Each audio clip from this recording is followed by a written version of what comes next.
Hello mga boss, magandang gabi na naman sa ating lahat at sa lahat ng mga smartphone or iPhone users. So, naranasan nyo na ba na yung mga cellphone nyo ay naglalag? Ito yung dahilan. So, sundan nyo lang ito guys ha. So, napunta kayo sa inyong Play Store at makikita natin itong sign na yan sa Play Store natin. Pagkatapos ispindutin natin yan.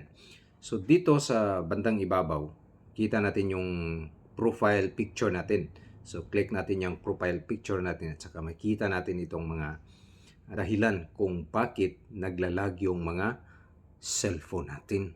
After na lumabas yung profile nyo, click to. So, i-click nyo yung, wag yung preview.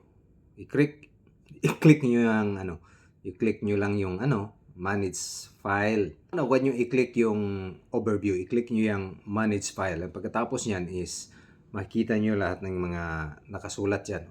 Lahat ng mga na-download na mga apps, no? Akala kasi natin na wala na yan, na-delete na natin. So, i-final delete natin dyan dito kasi yan yung dahilan naglalag yung mga cellphone natin.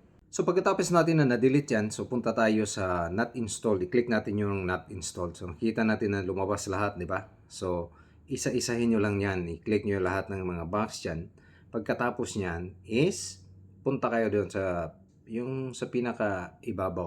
I-click nyo lang yung nabubulol. I-click nyo lang yung may trash bin dyan na icon at saka piliin nyo lang, no, kasi siguro napakaraming mga na-install dyan ng mga files na dinelete nyo kasi hindi nyo gusto.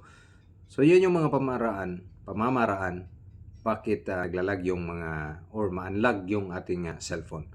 So sa ganyang paraan, yun, pag i-click ko yung delete, so ma-refresh yung phone natin at saka hindi na siya bumagal. Kasi ito yung mga dahilan, iyan yung nagpabagal sa ating mga cellphone. So ganyan lang, sundan nyo lang at nagustuhan yung video na to, paki-share man para marami tayo na mabiyayaan sa bagong kaalaman na ito.